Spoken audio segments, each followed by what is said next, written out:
రైతన్నలు పంటలేసేటప్పుడు ఓ అంచనాకు వస్తారు. ఫలానా దగ్గర నుంచి పైసలు వస్తే పెట్టుబడికి సరిపోతాయి, ఫలానా బోరో బాయో కాలువ నుంచో నీళ్ళు వస్తాయి, ఇత్తనాలు ఎరువులు పురుగుల మందులు ఏవి వాడాలనో ముందుగానే అంచనా వేసుకొని వ్యవసాయం మొదలు పెడతారు.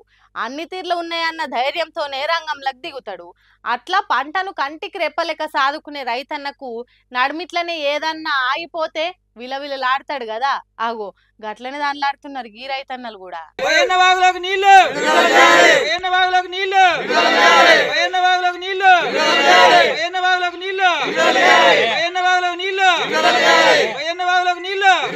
ఇంటున్నారా? బయ్యన్న వాగులకు నీళ్లు విడుదల చేయాలన్నట. నీళ్లు రాక ఎండిపోయిన వాగుల నిలబడి లొల్లి చేస్తున్నారు రైతన్నలు. ఎప్పటికీ నిండుకుండా తీరుగా వాగుల నీళ్లుంటాయన్న నమ్మికతోని మేము నాట్లు పెట్టుకున్నాం. అసొంటి వాగులకు నీళ్లు విడుదల చేయకుంటే మేము ఏడికి పోవాలే? నడి సంద్రంలా పడవ మునిగినట్టు కాదా? కాబట్టి నీళ్లు వచ్చేటట్టు చూడుండ్రి సార్లు అని అంటున్నారు. మహబూబాబాద్ జిల్లా తొర్రూరు మండలం కరకాలపల్లె జనం పడుతున్న గోసిది. నీళ్లు విడుదల చేయమని ఆఫీసర్లు ముందే చెప్తే మేము నాట్లు వేయకపోదుం కదా అని అంటున్నారు. నీళ్ళు ఇస్తారని ఆశపడే నాట్లేస్తే ఇప్పుడు ఎండి నెర్రలు పడుతున్నది. భూమి ఇట్లయితే ఎట్లా అని బాధపడుతుర్రు. మాకు 2 ఎకరాల పొలం నాటు పెట్టినాము. నీళ్ళు పొలం ఎండిపోయి నీళ్లు లేక పెట్టుబడి కూడా వెళ్ళనట్టుంది. మేము తలకాయలు పట్టుకొని కూర్చున్నాం. నీళ్ళు వదలాలి మా ఏటికి. ఇన్నరా? తలకాయలు పట్టుకునే కాడికి వచ్చింది రైతుల పరిస్థితి. ఇగో ఈ రైతన్న ఏమంటున్నాడు చూడురి. పైసలు లేని పరిస్థితుల్లో రైతు బంధు రాని కార్యంతో ఆ బంగారాన్ని కూడా కుదవబెట్టుకొని మరి పంట పొలాల మీద పెట్టుబడి పెట్టి ఈ ఆశతోటి బతుకుతున్నాం.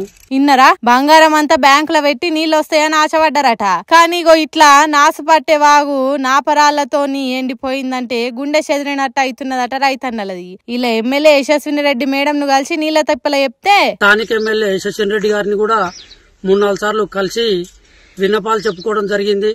అయినా కానీ వస్తాయి అని చెప్పడం జరుగుతుంది. ఇంతవరకు కూడా బయ్యన్న బాగులో నీళ్లు రాకపోవడం.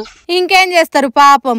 అంతకు ముందు కేసీఆర్ సర్కార్ ఉన్నప్పుడు 24 గంటలు నీళ్లు ఆరుతుండేనట బయ్యన్న బాగు. కాకపోతే ఇప్పుడు ఆ డ్యాం పర్రెలొచ్చి నీళ్లు ఆగకుండా అయిందట.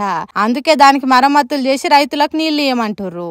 మాకు ఆత్మహత్య చేసుకునే పరిస్థితి ఏర్పడకుండా చూడాలని ప్రభుత్వాన్ని మరీ ప్రాధేయపడి కోరుకుంటున్నాను. ఏగంత మాట ఎందుకే రైతన్న? నీళ్లు ఇయ్యకుంటే కొట్లాడాలి, నీళ్లు రాకుంటే చేసేది ఎంత టోలనైనా మెడలోంచి నీళ్లు సాధించుకోవాలి గాని చచ్చిపోతారా అని. అయినా పంటలు ఇయ్యేడు కాకపోతే వచ్చేడైనా వండించుకోవచ్చు. సర్కార్ పెద్దలు జర ఇంటున్నారా? రైతన్నలు మీరిచ్చే నీళ్ల కోసం ఎదురు చూస్తున్నారు, లేకుంటే సావే గత అంటున్నారు. మరి వాళ్ళని ఎట్లా కాపాడతారన్నది మీ చేతుల్నే ఉన్నది. అటెనక మీ ఇష్టమిగా అని అంటుర్రు రైతుల పరిస్థితి చూసిన జనాలు. అమ్మో, నిన్న జర్ర నీళ్ళ డబ్బా మర్చిపోయినందుకే బస్సుల దూపకు చచ్చిపోయినా. ఎవరని అడిగినా మా తాన లేవు. ఎట్లనో అట్లా బస్ దిగేదా కోపిక పట్టినా గానీ బస్సు దిగుడుతోనే ఓ నీళ్ళ డబ్బా కొనుక్కొని కుత్క దాడిపితే అప్పుడు జర్ర నిమ్మలమైంది. జర్రసేపటికే గింతగానే మాగమైతే గీ ఊరోళ్ళు 2 నెలల సంది నీళ్లు లేక నానా గోసలు పడుతుర్రు. వాయమ్మనే, ఫిబ్రవరిలోనే గింతగానం ఎండ దంచుతుందంటే ఇక మార్చి కల్లా ఇంకెంత జోరు ఉంటదో సూరన్న పాతాపము ఎవరికి సమజైతలే. మళ్ళా వాతావరణం ఇంత వేడి ఉన్నప్పుడు నీళ్ల గోసలు వస్తే ఎట్లుంటది పరిస్థితి? ఇగో 2 నెలల సంది నీళ్లు లేక గీ ఊరోళ్ళు పడుతురట హరిగోస. అంతేనా అవ్వా? ఏడ బోర్ కాడికి పోయినా బోర్లు నడుస్తలేవు. ఉన్న బోర్ తీసుకొచ్చుకురు. అదన జట్టి పంపు పెడితే మాకు నీళ్ళు వస్తుండే కదా. ఇప్పుడు ఏ బోర్ కాడికి వెళ్ళి ఎత్తుకొచ్చుకుంటాము. 2 నెలల నుంచి ట్యాంకర్ పంపితే ఒక్క డ్రమ్ము 2 డ్రమ్ములు పోస్తే 7 కేలు అవుతాయి. ఒకళ్ళం ఉంటాము ఒకళ్ళం ఉండము.